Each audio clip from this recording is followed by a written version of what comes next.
Haleluya. Lazima tusimame katika neno, kwa kuwa hapo ndio kuna ulinzi kali sana. Ulinzi mkali wakati ambao mtu anasimama na neno la Mungu, anaishi kama vile neno inavyosema, na kila jambo anaitekeleza kulingana na maandiko. Hata ukiangalia katika Proverbs inasema ya kwamba mkinitangulisha katika mambo yenu, naye nitatengeneza njia zenyu, nitazinyoosha. Hivyo ndio Mungu anasema. Tunajua ya kwamba pia katika kitabu cha Zaburi 33 hiyo inasema ya kwamba I think 33 inasema ya kwamba Mungu kwanza ameitukuza sana neno lake hata kuliko jina yake. Haleluya. Kwa hiyo tusibaki tu na jina, bali tutukuze neno la Mungu ndani yetu. Wacha hiyo neno iwe ndani yetu, sababu Mungu anaheshimu sana neno lake. Mungu hawezi kumtenganisha na neno lake. Mungu ndiye neno lake. Ndio maana Yohana akatuambia ya kwamba hapo mwanzo ilikuwepo neno, na neno ilikuwa na Mungu, na hilo neno ndiye Mungu. Kwa hiyo huwezi kutenganisha Mungu na neno lake. Ndiye maana sisi tunasema Yesu ndiye Mungu, na maandiko inasema ya kwamba Yesu ndiye Mungu, kwa kuwa yeye ni neno uliobadilishwa kama nyama na damu, akakuwa kama mfano ya mwanadamu, ili aweze kutekeleza kazi ya kukuwa mwanakondoo, aweze kuchinjwa kwa ajili ya wateule, wasafishwe, warudishwe tena wakamilishwe, ili warudi kwa Baba wakiwa watakatifu, wakiwa wameshapewa justice, wakiwa Mungu tayari amekubaliana na wao, wamerudi katika mambatano na wanatembea pamoja katika ukweli, katika neno, katika utakatifu, katika usafi, katika kila tendo njema. Kwa hiyo huwezi kutenganisha neno na Mungu. Huwezi kumtenganisha Yesu na Mungu, kwa kuwa yeye ndiye neno. Haleluya. Na wakati umepokea neno katika moyo wako, na wakati ambao unafanyia neno kazi katika moyo wako, yeye atapata makao ndani yako. Na wakati sehemu ya Mungu ambao neno lenye pumzi la Mungu limepata makao ndani ya moyo wako, unabadilishwa, unakuwa kama yeye, unafanana naye, unapata nguvu ya kiroho, na unapata tena kushinda dunia, ulimwengu na kila jambo ambao inakaa magumu. Ukiwa na neno la Mungu katika moyo wako, unapata neema na nguvu ya kushinda ulimwengu. Kwa hiyo neno ndio mambo yetu, ndio tulipewa sisi tuweze turithi, itusaidie katika maisha yetu, na ituoneshe kila tendo njema, na ituoneshe njia ya haki. Haleluya. Kwa kuwa Mungu ndiye mwenye haki, kwa kuwa Mungu yeye ndiye mtakatifu. Kwa hiyo ndugu yangu, mahali popote ulipo, usiwe mtu tu wa kuenda makanisani bila kuifanyia hilo neno kazi. Inakuwa kama mtu ambaye anatoa kwa nyumba yake jembe aelekee shambani, alafu anaenda kule, alafu hafanyi kazi. Anaweka hilo jembe tu, ameishika tu, lakini hafanyi kazi. Wakati ambao ni wakati wa mavuno, itakuwa ni ya kwamba hakuna chochote anaweza kuvuna ule mtu. Kwa hiyo hata siku ya leo wasiwe kama wale ambao wanabeba Biblia alafu wanaenda na hiyo Biblia kanisani, lakini hawafanyii kazi, wakati ambao Mungu anatafuta matunda. Kwa kuwa hawajaifanyia neno kazi, hakuna chochote ambacho wao itapatikana kwao. hakuna chochote cha kuvuna kwao, hakuna tunda lolote litapatikana kwao. Kwa hiyo hao watafananishwa kama mkulima mpumbavu anayetembea na jembe shambani, lakini hatumii hilo jembe kufanyia shamba kazi. Haleluya! Mwili yetu ndio hilo shamba na Biblia ndio jembe. Ukiingia makanisani na jembe yako ambao ni Biblia, ni neno takatifu la Mungu, basi tumia hilo neno, ufanyie moyo wako kazi, waifanyie moyo wako kazi, na kupitia pia mvua ambao mtiririko wa Roho ambao inanena kupitia watumishi. Tumia hilo mvua, tumia hili mbegu ambao ni neno na ni jembe. Fanyia moyo wako kazi, iweze kusafishwa moyo wako, iweze kutengenezwa moyo wako, ili na wewe ubadilike na uzae matunda. Matunda ambayo tuliona ndio upendo. Ya kwanza, hakuna kitu kingine lipo juu ya upendo. Mungu ni upendo. Ukipata upendo katika moyo wako, sehemu ya Mungu lipo ndani ya moyo wako, hayo mengine yote yatafuata. Upole, amani, furaha, yote yatafuata. Subra ambao ni uvumilivu. Kama vile siku ya leo dunia imekosa watu ambao ni wavumilivu. Kila mtu ana wasiwasi, hawana uvumilivu. Mpaka upokee sehemu ya Mungu katika moyo wako. Pokea neno isikusafishe, kwa kuwa mahali kuna neno, hapo pia Roho Mtakatifu anakuja. Tunasoma ya kwamba Yohana akaweza kumbatiza Yesu ambaye ni neno la Mungu, na wakati alifanya hivyo kuna kitu ulifanyika.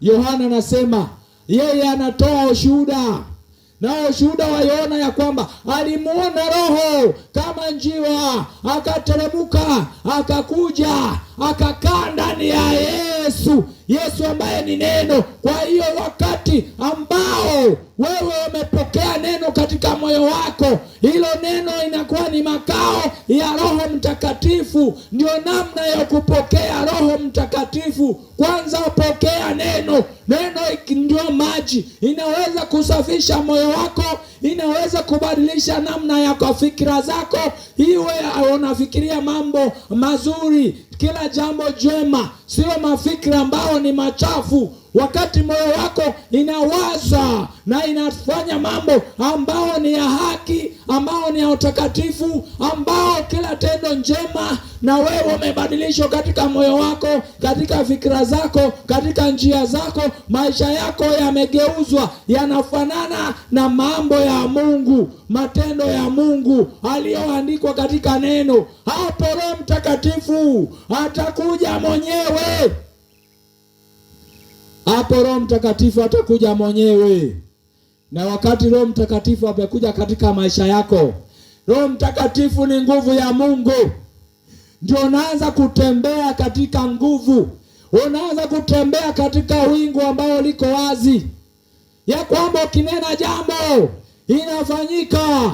Ukiombea wagonjwa watapona, utatenda miujiza, kwa kuwa neno inasema katika Marko 16 ya kwamba wanaoamini Yesu nalo jina lake, hao watafanya miujiza, watafukuza pepo kwa jina la Yesu, wataombea watu watapona, watafanya mengi. Lakini lazima kwanza neno la Mungu liingie katika moyo wako. Lazima kwanza neno liingie katika moyo wako. Kwa nini? Sababu neno la Mungu ndio lina uwezo wa kufanya kila kitu ambacho kinaruhusiwa kufanya. Kama ni uponyaji, yule ambaye amepokea neno, anamtii neno, huyo ndio ana uwezo na ameruhusiwa neno kumfanyia kazi, kwa kuwa akinena kwa jina la Yesu, akiombea wagonjwa kwa jina la Yesu, wataweza kupona. akinena jambo litafanyika, kwa kuwa yeye mwenyewe amekuwa makao ya neno. Neno ina uwezo wa kumruhusu kufanya lolote, lakini kama wewe hujamtii neno, wewe umekaidi neno, hata ukinena kwa jina la Yesu ni aibu kwako. Neno hairuhusiwi kumfanyia mtu kama yule chochote. Neno hairuhusiwi kufanya hivyo.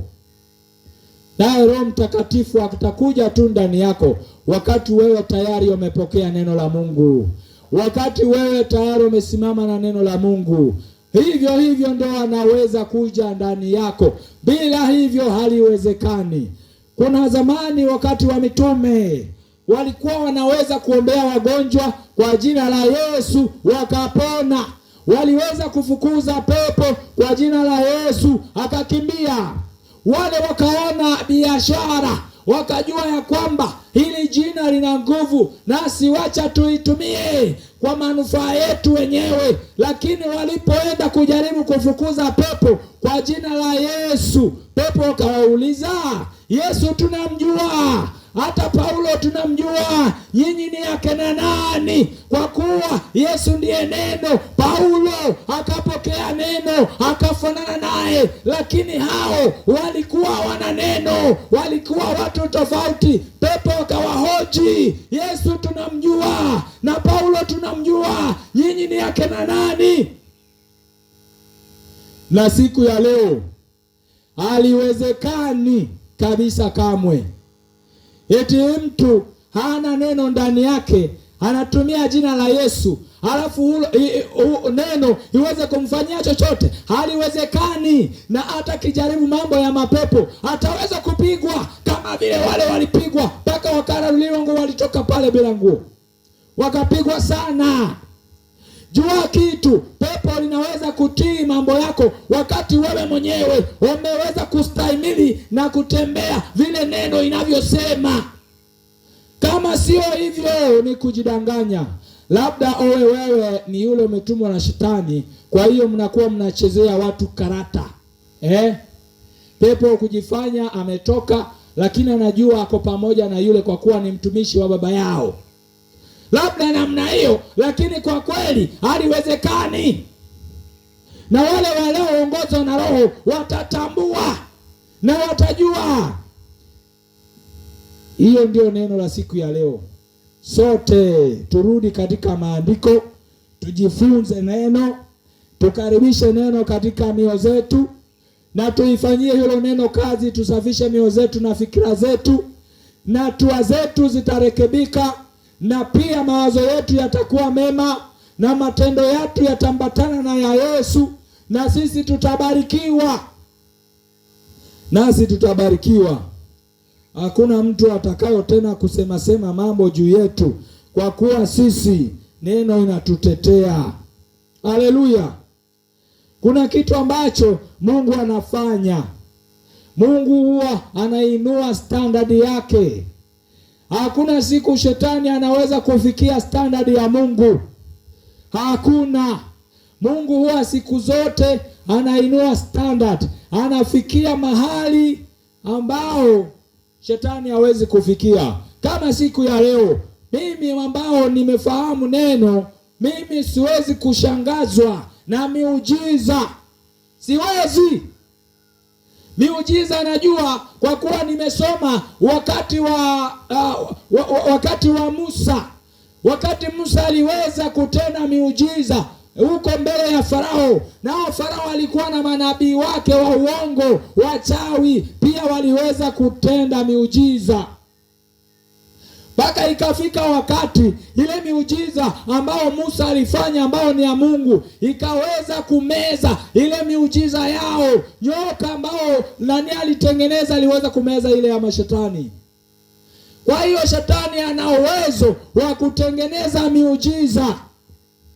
Shetani ana uwezo wa kutengeneza miujiza ya uongo. Usiwe mtu wa kufuata ishara na miujiza, kwa kuwa sisi tuliambiwa ishara na miujiza ndio zinafaa kutufuata sisi ambao ni waaminio. Lakini siku ya leo watu wengi badala ya ishara na miujiza kuwafuata, wao ndio wanafuatana na ishara na miujiza kuutafuta huko kila mahali. Hiyo haiendi namna hiyo, ni upotovu. Ni kwa kuwa wamekataa neno, hawaelewi neno, hawajakaribisha neno, hawalifanyii neno kazi. Ni kama mkulima mpumbafu anayebeba jembe aende mashambani, lakini haifanyii kazi. Ndio maana wanavutwa na kila injili ya shetani na kila miujiza na ishara za uongo za wachawi. Kama wachawi wa Farao walifanya miujiza, siku ya leo watu wengi wanavutiwa na ishara na miujiza za washetani, za waongo, za waganga. Lakini mtu wa Mungu hatishwi, havutwi na miujiza na ishara. Hii miujiza na ishara zinavutiwa kwake. Anatembea na wingu liko wazi, nguvu ya Mungu lipo ndani yake, kila neno la pumzi la Mungu liko ndani yake. Ni mtu mwenye nguvu, hatishwi. Yeye ni neno, ndio sehemu yake, ndio urithi wake. Na wakati amesikia neno, hapo ndio anapata kusikia vizuri. Hiyo ndio kitu ambao inafanya moyo wake inasisimka. Haleluya! Kama moyo wako inasisimka sababu ya ishara na miujiza za uongo, basi wewe una safari ndefu. Na siku ya leo Mungu anakuita, anasema ya kwamba kwanza pokea neno langu, liko juu ya kila jambo, hata juu ya jina langu mwenyewe. Neno la Mungu liko juu, na hilo neno ndio ina uwezo wa kufanya ishara na miujiza, na hilo neno ndio lina nguvu juu ya kila kitu. Kwa hiyo siku ya leo, kitu ambacho ni bora na kitu ambacho ni kubwa mwanadamu anaweza kupokea ni wokovu, na ni neno la Mungu likae ndani ya moyo wake, ambao naye Roho atakuja asimame kwa ile neno. Kama vile tunaona Yesu ni neno la Mungu, naye Roho Mtakatifu akakuja akafuata neno, akapata kukaa ndani ya neno. Na siku ya leo nyi watu wa Mungu, neno ikae ndani yenu, na Roho Mtakatifu atapata kukaa. Makao yake ni ndani ya neno. Makao yake ni ndani ya neno. Na Mungu atawasaidia sana. Na Mungu atakuwa pamoja nanyi. Na Mungu atawatetea. Na Mungu atawaponya magonjwa yenu. Na Mungu atawabariki zaidi. Haleluya! Mahali popote ulipo, simama na neno la Mungu. Simama na neno la Mungu. Wacha hilo neno liingie katika moyo wako. Wacha hilo neno liweze kufanya jambo katika maisha yako, akazae matunda, na tutaweza kubarikiwa zaidi na zaidi. Tutaweza kubarikiwa zaidi na zaidi. Hivyo ndio Mungu ananena siku ya leo. Watu warudi katika neno lake, na watu wasimame katika neno lake. Siku ya leo tutapata ya kwamba kuna watu wanafikiria ya kwamba wao wamepata hekima, na wanajaribu kutumia hekima yao kubishana na neno la Mungu. Na hiyo imefanya watu wengi waanguke katika majaribu, na wengi wakapotoshwa katika njia ya haki na ukweli. Wakaingia katika njia ambazo tunasema ni hekima ya ulimwengu.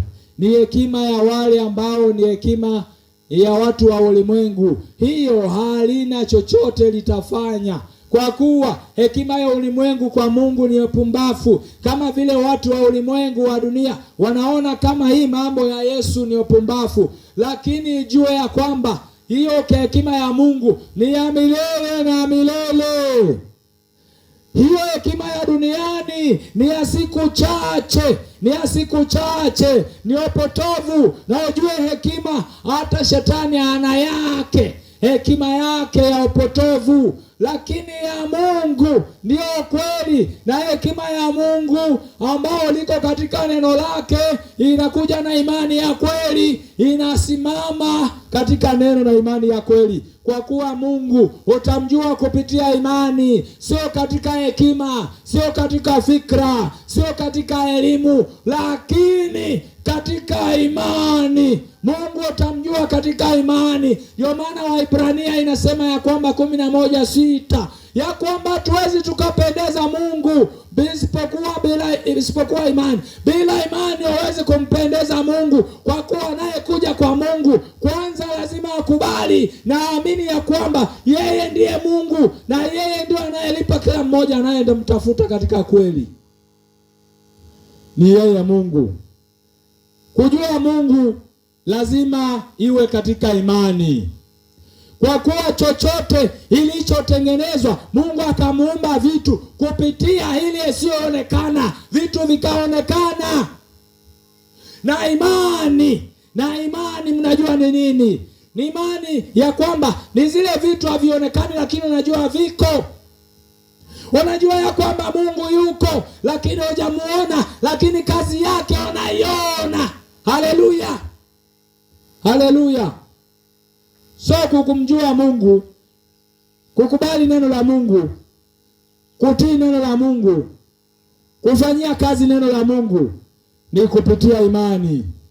Ni kupitia imani, sio katika theolojia, sio katika hiyo mambo mengine yote. Imani. Naye Roho Mtakatifu ndio hekima. Wakati amekuja ndani yako, anakupa hekima ambayo inatoka kwa Mungu, anakusaidia kuelewa kila andiko vile linavyonena. Na wewe vituko havitakuwa ndani yako, haitakuwa ndani yako. Mungu wasaidie sana, Mungu wasaidie sana muweze kuachana na hekima ya ulimwengu na msimame na neno la Mungu katika imani. Shetani alitumia hekima kuondoa Hawa na mmewe katika imani. Na siku ya leo bado Shetani anatumia hekima kujaribu kuondoa wengi katika imani, katika neno la Mungu. Lakini mjue siku moja yote yatawekwa wazi mbele ya kila mmoja, hata awe kipofu. Lakini wewe ambaye utaamini saa hii, ni imani ya kweli, umebarikiwa. Kama vile Tomasi aliambiwa na Yesu, umeamini kwa kuwa umeona na umeishika. Lakini amebarikiwa yule ameamini na hajaona.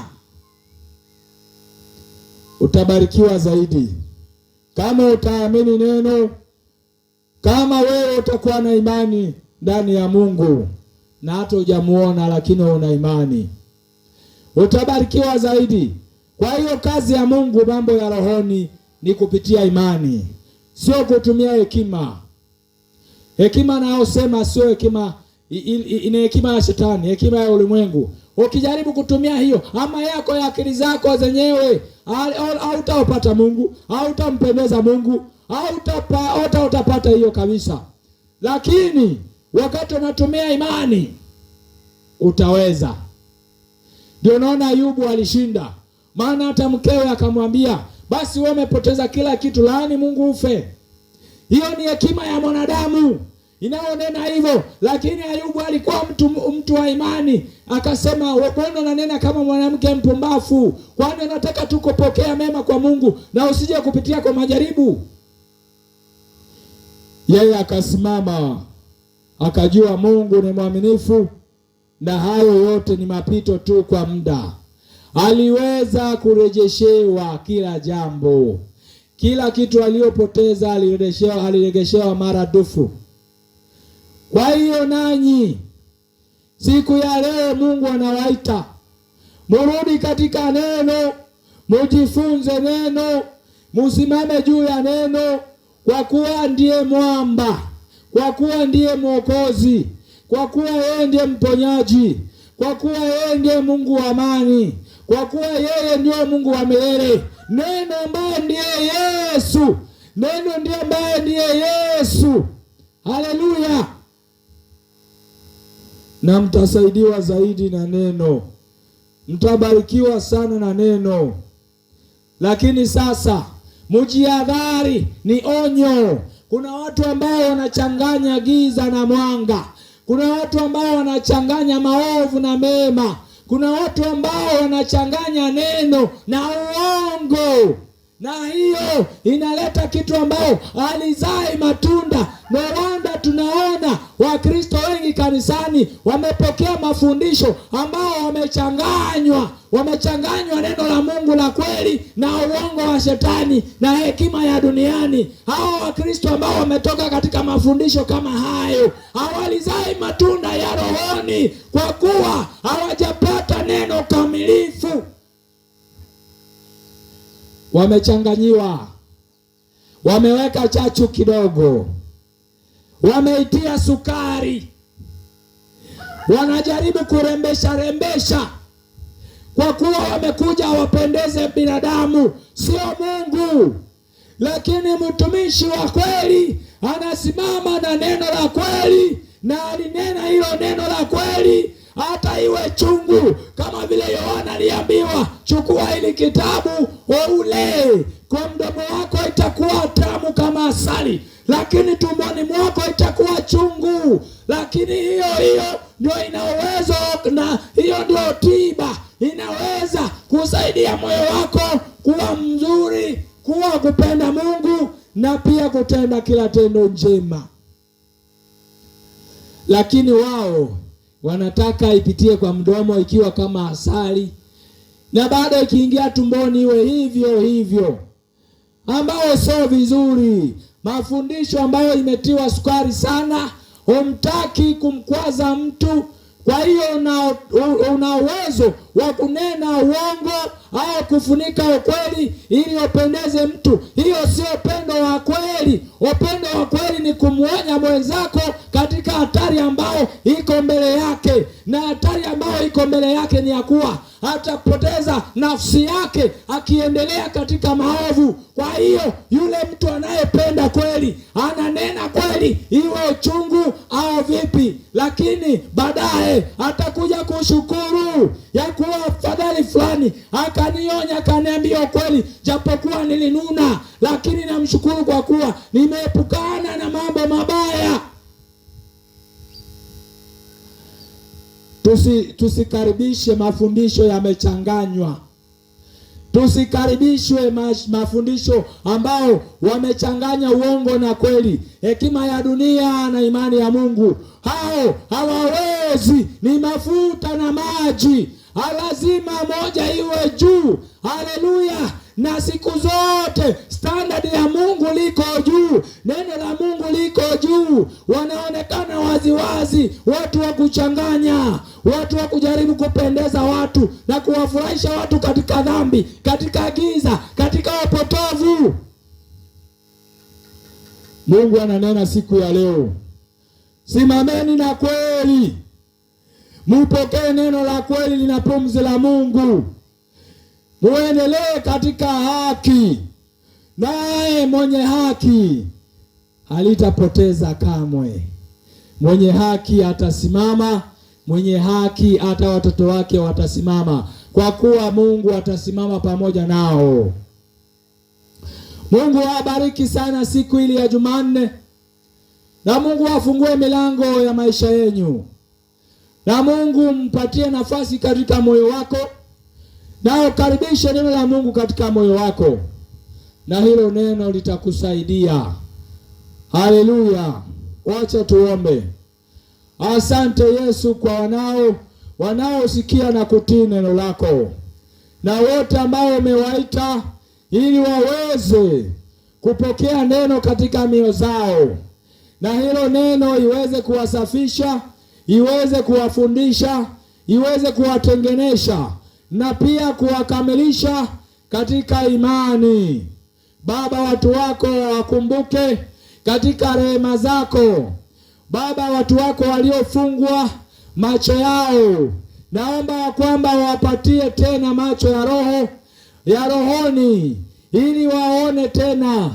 Wapatie hata masikio ya rohoni ili wasikie neno lako, na neno lako liweze kuwasaidia.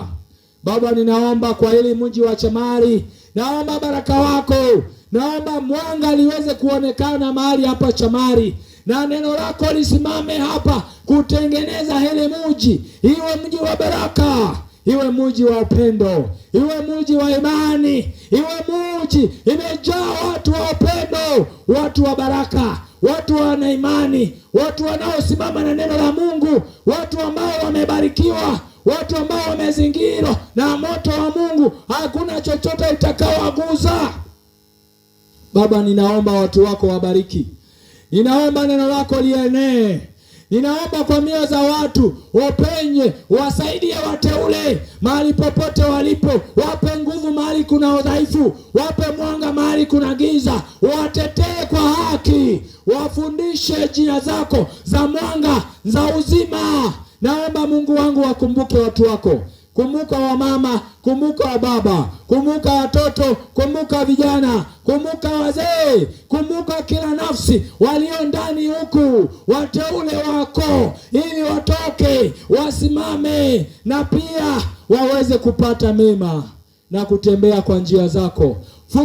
Jifunue kwao, funua njia zako za haki na uzima kwao, ili wasiwe tena katika giza na upotovu, lakini wasimame na wabaki katika haki, kwa utukufu wa jina lako. Asante Yesu, tetea watu wako na wasaidie watu wako, wapiganie vita vyao na pia watoe katika vifungo, kwa utukufu wa jina la Yesu. Na ng'oa kila fundisho limechanganywa na uongo, limechanganywa na uovu, limechanganywa na giza, na ing'oa kwa jina la Yesu. Na ninatangaza mbegu ambayo ni neno, ambayo ina uhai, ina uzima wa milele ndani yake, liweze kutengeneza watu wako, kwa kuwa kupitia neno kila kitu liweza kuumbwa. Hata na sisi ulisema ya kwamba kila kitu lazima lizae matunda kulingana na namna yake Mungu alivyonena. Na hili neno ambalo lina nguvu, ninaomba Yesu liingie ndani yetu, liweze kuzaa matunda inayofanana na neno,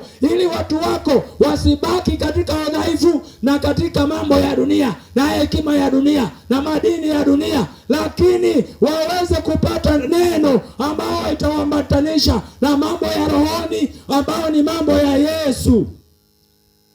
Asante Baba, asante Kristo, jina lako liheshimiwe milele.